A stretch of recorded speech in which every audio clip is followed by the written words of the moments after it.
শ্ৰী শ্ৰী মহামায়া স্নানঘাট মন্দিৰত বিশ্ব শান্তিৰ বাবে ৩০তম শক্তি যজ্ঞানুষ্ঠান অহা ২৭, ২৮ আৰু ২৯ মাৰ্চ অৰ্থাৎ ইংৰাজী ১০, ১১ আৰু ১২ ফেব্ৰুৱাৰী ২০২৫ তাৰিখে শক্তি যজ্ঞানুষ্ঠান অনুষ্ঠিত কৰা হৈছে। এই যজ্ঞানুষ্ঠানলৈ উদুলি-মুদুলি পৰিৱেশ কোকৰাঝাৰৰ বৰকাণ্ডাৰ সুৰাঘাটৰ শ্ৰী শ্ৰী মহামায়া স্নানঘাটৰ মন্দিৰৰ প্ৰাংগণ। এই যজ্ঞানুষ্ঠানত কোনো ভক্তই ভোগ প্ৰসাদৰ বাবে দান বৰঙণি আগবঢ়াবলৈ বিচাৰিলে তলৰ উল্লেখিত বেংক একাউণ্টৰ জৰিয়তে দিবলৈ যজ্ঞানুষ্ঠান পৰিচালনা সমিতিৰ তৰফৰ সমূহ ৰাজ্যলৈ আহ্বান জনাইছে।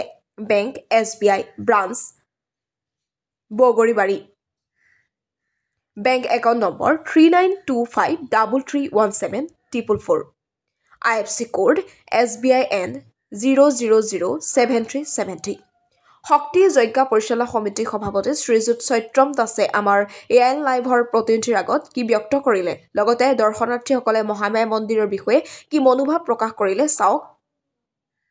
বগৰীবাৰীৰ পৰা Biswajit Saha report, AIN live. বৰ্তমান আছোঁ কোকৰাঝাৰ ডিষ্ট্ৰিক্টৰ বগৰীতলত আৰু ইয়াতে মহামায়া যি স্থানঘাট আছে মই তাতে আছোঁ উপস্থিত বৰ্তমান। আৰু ইয়াতে অহা 10, 11 আৰু 12 তাৰিখে বিশ্ব শান্তিৰ কাৰণে এক বিশেষ যজ্ঞ ইয়াতে অনুষ্ঠিত হ'ব।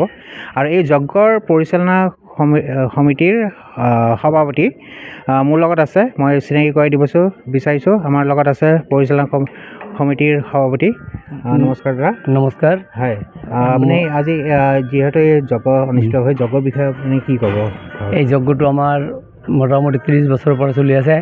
এইটো 30তম বাৰ্ষিক বিশ্ব শান্তি যজ্ঞ।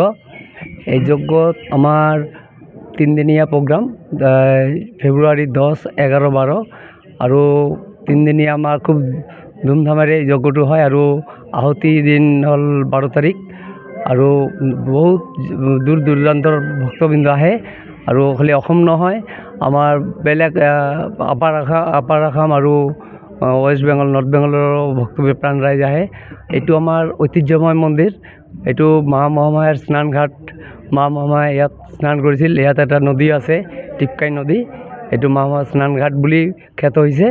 এইটো আমাৰ 30তম যজ্ঞটো আমি ভাবিছোঁ আগতকৈ আৰু ভালকৈ মানে প্ৰচাৰো আমাৰ হৈছে বহুত ভালকৈ এইবাৰ। আৰু লকডাউনৰ পিছত পৰা অলপমান খেলি মেলি হৈছিল, যিহেতু ভক্তৰ সমাগম কম আছিল।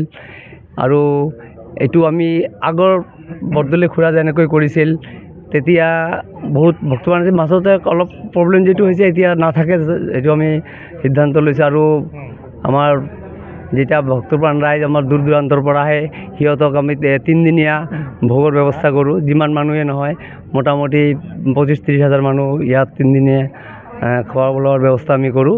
আৰু চব ভক্তপ্ৰাণ ৰাইজ আমাৰ চাৰাউণ্ডিং এৰিয়াৰ চবে আমাক মানে সহায় অনুভূতি কৰে, সহায় অনুভূতি আগবঢ়াই দিয়ে আৰু বৰঙণিও দিয়ে।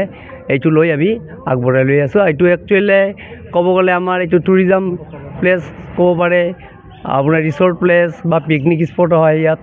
মানে আমি আগতীয়াকৈ এইটো আৰু আগবঢ়াই লোৱাৰ চেষ্টা কৰিছোঁ। ইমানখিনি কৈ আমি সামৰিলোঁ। ইয়াতে চৰকাৰৰ ফালৰ পৰা কেনেকুৱা সা সুবিধা আপোনালোকে প্ৰদান কৰিছে? চৰকাৰৰ তৰফৰ পৰা মোটামুটি নাই ক'ব পাৰে, তেনেকুৱা দিয়া নাই। আৰু আমালোকে চেষ্টা কৰি আছোঁ যে চৰকাৰৰ পৰা কিছু অনুদান পালে আমি আৰু বহুত আগবঢ়াই ল'ব পাৰিম। আৰু এইটো আমাৰ একচুৱেলি ঐতিহ্যময় মন্দিৰ আৰু জাগ্ৰত মাৰ মন্দিৰ। আমি বহুত ভক্তবান ৰাইজ আহি ইয়াত মানত কৰি যায়, সিহঁতৰ ছাকচেছ হয়, আকৌ ছেকেণ্ড টাইম আহে। আৰু মানে মোটামুটি আমি আগবঢ়াই লৈ আছোঁ মন্দিৰখন। যিহেতু চৰকাৰে বিভিন্ন ধৰণৰ আঁচনি লৈ আছে, তো এইটো ক'ব গ'লে অসম চৰকাৰৰ যিটো পৰ্যটন বিভাগ, তো পৰ্যটন বিভাগৰ ফালৰ পৰা আপোনালোকৰ কোনো যোগাযোগ হোৱা নাই নেকি? কৰি আছোঁ আমি, তেনেকুৱা অনুদান পোৱা নাই। আমি আশা কৰোঁ আগামীত আমি পাম বুলি আশা কৰিছোঁ। হয়, তো যিহেতু এতিয়া মামাৰ চৰকাৰ ক'ব গ'লে, তো মামাক কি ক'ব? আমাৰ মামালৈকে আমি এতিয়া যাব পৰা নাই, চেষ্টা কৰি যজ্ঞৰ পিছত আমি চবক বহি ইয়াতে আমি যাতে বিবাহৰ ব্যৱস্থাটো কৰিব পাৰোঁ। এতিয়ালৈকে আমাৰ বিবাহ কৰা কি পাৰ্মিশ্যনটো নাই। আৰু এইটো হ'লে আৰু যদি আমাৰ ইয়াত অনুষ্ঠানত ইয়াতে আমি কৰিব পাৰোঁ, আমাৰ চ'ৰ্চ অফ আৰ্নিং বহুত আহিব, তেতিয়া আমি মন্দিৰটো আৰু আগবঢ়াই ল'ব পাৰিম। ইমানখিনি। অশেষ ধন্যবাদ আৰু আপোনাৰ এই বহুমূলীয়া তথ্যখিনি দিয়াৰ কাৰণে। আৰু ইয়াৰ লগত আৰু এজন আছে, আপুনি এই যজ্ঞৰ সম্বন্ধে আৰু এই স্থানখনৰ সম্বন্ধে কি ক'ব? মই প্ৰথমতে আপোনালোকৰ চেনেলক মই শুভেচ্ছা দিছোঁ। আমাৰ প্ৰতি বছৰে আমাৰ চনত আমাৰ বিশ্ব শান্তিৰ বাবে যজ্ঞ অনুষ্ঠান হয় এইবেলি আমি 30 বছৰত ভৰি দিম আৰু মই আপোনালোকৰ চেনেলৰ জৰিয়তে আমাৰ এই যজ্ঞ অনুষ্ঠানত সমূহ ভক্তপ্ৰাণ ৰাইজক আমি নিমন্ত্ৰণ কৰিছোঁ আৰু সমূহ ভক্তপ্ৰাণ ৰাইজ আমাৰ এই 3 দিনীয়া কাৰ্যসূচীত সহযোগ কৰি সহযোগিতা আগবঢ়াই আমাৰ কাৰ্যসূচী যেন সাফল্যমণ্ডিত কৰে তাৰ বাবে আমি কামনা কৰিছোঁ। আমাৰ এই মন্দিৰৰ এটা বিশেষত্ব আছে, ইয়াত মহামায়া স্নানঘাট বুলি কৈছে। এইটো কোকৰাঝাৰ জিলাৰ অন্তৰ্গত বগৰীবাৰী নামৰ ঠাইত ইয়াত আমাৰ যজ্ঞ অনুষ্ঠানটো হয়। পৰা আহিছোঁ। কেনেকুৱা লাগিছে ইয়াতে আহি পেলাই? হা কেনেকুৱা লাগিছে ইয়াতে আহি? ভালেই লাগিছে। মই আগতে বহুতবাৰ আহিছোঁ। আহিছে অঁ, মানে মাহাত্য যিটো আছে সেইটো মানে পাইছে আৰু ন? অঁ অঁ অঁ। আৰু ইয়াতে কি কয় আপুনি মানে আজি ৰাতিপুৱা আহিছে নে? ৰাতিপুৱা অহা নাই, এই মাত্ৰ আহি পাইছোঁ। মানে কি ক'ব এই মন্দিৰটোৰ বিষয়ে? কি ক'ব মন্দিৰটোৰ বিষয়ে? বহুত তাৰমানে ভাল। আগতো মানসা কৰিলে মানুহৰ কিবা হয়, আমাৰো হৈছে কিন্তু ফলছে, কিন্তু মানসা কৰাতে ভাল। ইয়াতে মানস কৰিছিলে, যিটো মানস কৰিছে সেইটো পূৰ্ণ হৈছে। অঁ, পূৰ্ণ হৈছে। ইয়াৰ আগৰ ফাৰ্ষ্ট টাইম কেনেকুৱা লাগিছে ইয়াতে আহি পেলাই? বহুত ধুনীয়া লাগিছে। বহুত এটা আধ্যাত্মিক বাতাবৰণ পাইছোঁ। মহামায়াৰ বিষয়ে অধ্যয়ন কৰিছিলোঁ, কিন্তু আজিলৈকে দৰ্শন কৰাৰ সুবিধাকণ হোৱা নাছিল। এইবাৰ প্ৰথমবাৰ দৰ্শন কৰিছোঁ, ভাল লাগিছে। ভাল লাগিছে ন? মন্দিৰটো মানে খুব ধুনীয়া।